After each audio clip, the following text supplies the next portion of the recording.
Protocol অনুসরণ না করে নিজে বিমানবন্দরে গিয়ে সংযুক্ত আরব আমিরাতের প্রেসিডেন্টকে স্বাগত জানিয়ে বিতর্কে প্রধানমন্ত্রী। ইউএই প্রেসিডেন্ট শেখ মোহাম্মদ বিন জায়েদ আল নাহিয়ানকে আমার ভাই সম্বোধন করে বিশেষ পোস্ট প্রধানমন্ত্রী নরেন্দ্র মোদীর। নিজে বিমানবন্দরে গিয়ে বিদেশি অতিথিকে স্বাগত জানানোর ঘটনাটি আন্তর্জাতিক কূটনীতির দৃষ্টিকোণ থেকে তাৎপর্যপূর্ণ বলে মনে করা হচ্ছে। প্রধানমন্ত্রীর এমন কাণ্ডে কূটনৈতিক মহলে আলোচনা নিশানা করতে ছাড়ছেন না বিরোধীরাও। হিন্দুত্বে নির্ভর বিজেপি সরকারের নীতি এবং মুসলিম প্রীতির দিক নির্দেশ দেশের রাজনীতিতে প্রভাব ফেলতে পারে। সাধারণত বিদেশি রাষ্ট্রনেতাদের স্বাগত জানাতে ভারতের নির্দিষ্ট কূটনৈতিক নিয়মাবলী মেনে চলা হয়, কিন্তু এক্ষেত্রে সেই কূটনৈতিক নিয়মাবলী না মেনে ইউএই প্রেসিডেন্ট শেখ মোহাম্মদ বিন জায়েদ আল নাহিয়ানকে স্বাগত জানাতে প্রধানমন্ত্রী নিজেই হাজির হন বিমানবন্দরে। এর মাধ্যমে ভারত ইউএই সম্পর্কের গভীরতা এবং পারস্পরিক আস্থার বার্তা দিলেন নরেন্দ্র মোদী। এদিকে ইউএই প্রেসিডেন্টকে আমার ভাই সম্বোধন করে নিজের সোশ্যাল মিডিয়ায় বিশেষ পোস্ট করেছেন প্রধানমন্ত্রী নরেন্দ্র মোদী। সেই পোস্টে মোদী লিখেছেন, আমার ভাই সংযুক্ত আরব আমিরাতের রাষ্ট্রপতি শেখ মোহাম্মদ বিন জায়েদ আল নাহিয়ানকে স্বাগত জানাতে বিমানবন্দরে গিয়েছিলাম।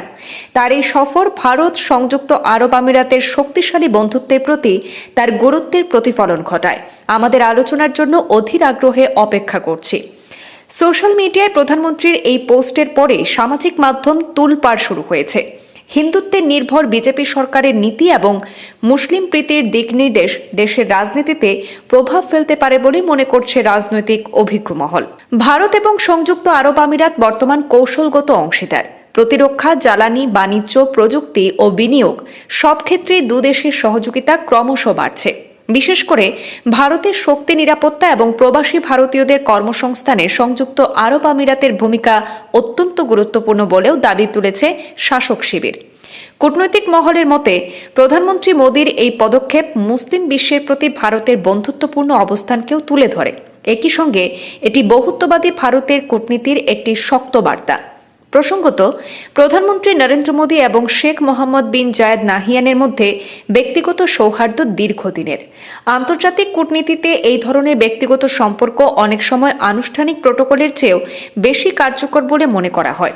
সব মিলিয়ে কূটনৈতিক নিয়মাবলী না মেনা, সেখানে বিমানবন্দরে গিয়ে বিদেশি অতিথিকে আপ্যায়ন করার ঘটনা শুধুমাত্র সৌজন্যমূলক নয়, বরং এটি ভারত ইউএই সম্পর্কের নতুন উচ্চতায় পৌঁছানোর ইঙ্গিত বলেই মনে করছে আন্তর্জাতিক মহল।